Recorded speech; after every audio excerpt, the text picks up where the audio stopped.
বিসমিল্লাহির রহমানির রহিম। আসসালামু আলাইকুম। আশা করি যে যেখানে আছেন আল্লাহ তাআলার অশেষ রহমতে অনেক অনেক ভালো আছেন। আজকে আপনাদের সাথে শেয়ার করব রেস্টুরেন্টের মতো চিকেন ললিপপ রেসিপি, খুব সহজে আর ঘরোয়া মশলায়। আশা করি রেসিপি ভালো লাগবে। এখানে আমি 10টা চিকেন লেগ পিস নিয়েছি, চিকেনের যে রানগুলো সেগুলো নিয়েছি। তো এটা এখানে স্কিন সহ নিতে পারেন, আবার স্কিন ছাড়াও নিতে পারেন। তো এখানে আমি যে পাকিস্তানি সোনালি কক মুরগিগুলো আছে ওইগুলো নিয়েছি। আপনি চাইলে ব্রয়লার মুরগিও নিতে পারেন।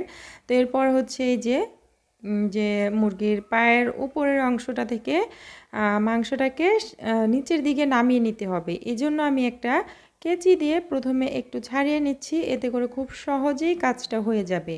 এখন একটা ছুরি দিয়ে এভাবে করে নিচের দিকে নামিয়ে দিচ্ছি, যাতে করে এটা দেখতে একদম ললিপপের মতো দেখা যায়, সেই জন্য। তো এই কাজটা একটু ধৈর্য সহকারে করে নিতে হবে, খুবই সহজ, জাস্ট কয়েক সেকেন্ড লাগে। তো এটাকে আমি এভাবে করে নামিয়ে নিচ্ছি। তো দেখতেই পাচ্ছেন, চাইলে এটাকে কেটে দিতে পারেন, তো কোনো প্রয়োজন নেই, এটা এভাবে করে একটু নামিয়ে দিলেই হয়ে যায়। তো সবগুলো আমি একইভাবে করে নেব। আর আজকের এই সহজ রেসিপিটা যদি আপনাদের কাছে একটু হলেও ভালো লেগে থাকে তাহলে লাইক কমেন্ট শেয়ার করতে পারেন। আর এরকমের সহজ রেসিপি পেতে চ্যানেলটিকে সাবস্ক্রাইব করতে পারেন। তো আমি আসলে রান্না করতে ভীষণ ভালোবাসি, আর আমার বাচ্চারা বিভিন্ন নতুন নতুন যে চাইনিজ আইটেমগুলো সেগুলো খেতে বেশি ভালোবাসে, তাই আমি ওদেরকে বিভিন্ন আইটেম তৈরি করে দিই আর সেই রেসিপিগুলো আপনাদের সাথে শেয়ার করি। তো যাই হোক, কথা বলতে বলতে আমি এগুলো কিন্তু করে নিয়েছি সবগুলো। এরপর দিয়ে দিচ্ছি আদা রসুন বাটা, এখানে 1.5 টেবিল চামচ দিয়েছি। এখন দিয়ে দিব টক দই, এখানে আমি 1 টেবিল চামচ টক দই ব্যবহার করেছি। টক দইয়ের পানিটা ঝরিয়ে নিয়েছি খুব ভালোভাবে।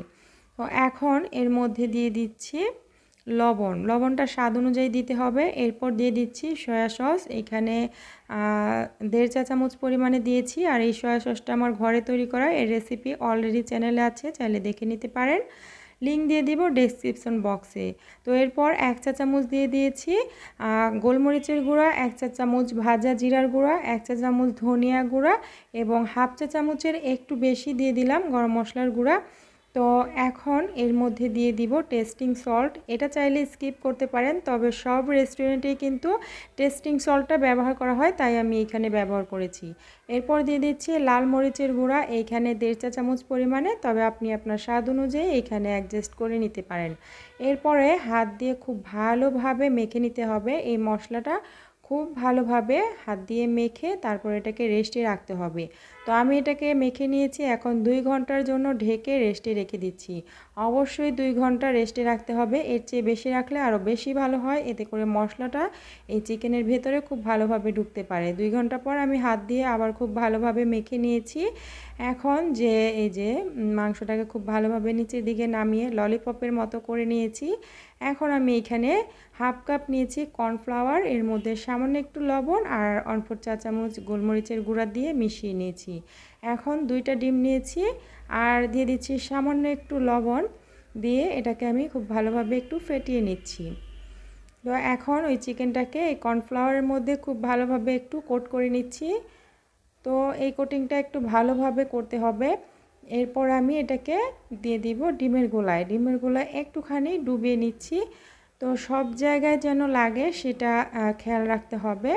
তো এটাকে খুব ভালোভাবে ডিমের গোলায় ডুবিয়ে তারপর আমি ব্রেড ক্রাম্বসে দিয়ে দিচ্ছি, এটাকে হাত দিয়ে চেপে চেপে খুব ভালোভাবে লাগিয়ে দিতে হবে। তো এখানে আমি অরেঞ্জ ব্রেড ক্রাম্বস নিয়েছি, আর এই ব্রেড ক্রাম্বসটা আমার ঘরে তৈরি করা, খুব সহজেই কিন্তু ঘরে এই ব্রেড ক্রাম্বসটা তৈরি করা যায়। তো চাইলে সেই রেসিপিটা দেখে নিতে পারেন, আমি কিন্তু অনেক দিন আগে এটা শেয়ার করেছি। তো ডেসক্রিপশন বক্সে লিঙ্কটা দিয়ে দিব। হাত দিয়ে একটু চেপে চেপে আমি এটাকে লাগিয়ে দিয়েছি, দেখতেই পাচ্ছেন খুব সুন্দর হয়েছে। তো একইভাবে সবগুলো করে নেব, আমি একটি দেখিয়ে দিয়েছি এবং সবগুলো একইভাবে করে নিচ্ছি। তো এই তো সবগুলো করে নিয়েছি, এখন আমি এগুলো ভাজতে চুলায় চলে যাব। তো এগুলো নর্মাল ফ্রিজে রেখে তারপরে ভাজা যাবে 2-1 ঘন্টা রেখে। তো আমি সরাসরি সাথে সাথেই ভেজে নিচ্ছি। চুলায় পর্যাপ্ত তেল গরম করে এর মধ্যে দিয়ে দিচ্ছি। চুলার আঁচটা অবশ্যই মিডিয়ামে রাখতে হবে, কারণ ভেতরের চিকেনটা কাঁচা আছে। তো এটা ভাজতে খুব বেশি আঁচটা বাড়িয়ে দেওয়া যাবে না, চুলার আঁচটাকে মিডিয়ামে রেখে এটা ডুবো তেলে ভাজতে হবে উল্টে পাল্টে। তো আমি একটু তেল উঠিয়ে উপরে দিয়ে দিচ্ছি আর এটাকে উল্টে পাল্টে ভেজে নেব গোল্ডেন ব্রাউন কালার করে। এটার উপরটা একদম ক্রিস্পি হবে আর ভিতরটা একদম জুসি হবে। তো ভাজার পর বোঝাই যাবে যে উপরটা একদম ক্রিস্পি হয়ে গেছে। তো আমি উল্টে পাল্টে একটু সময় নিয়ে ভেজে নিচ্ছি। আর এগুলো খেতে অনেক অনেক মজার হয়, বাচ্চা বড় সবাই কিন্তু এই রেসিপিটা পছন্দ করে।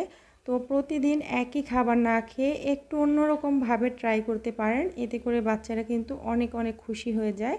তো এটা আমার ভাজা হয়ে গেছে, আমি নামিয়ে নিচ্ছি।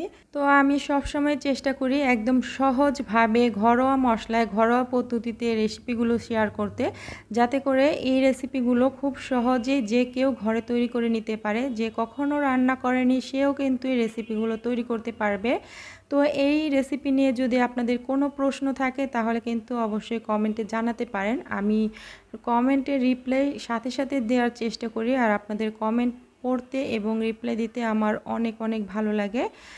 আজকের মতো এতটুকুই, দেখা হবে নেক্সট ভিডিওতে। সেই পর্যন্ত সবাই ভালো থাকবেন, সুস্থ থাকবেন। এতক্ষণ সাথে থাকার জন্য অনেক ধন্যবাদ। আল্লাহ হাফেজ।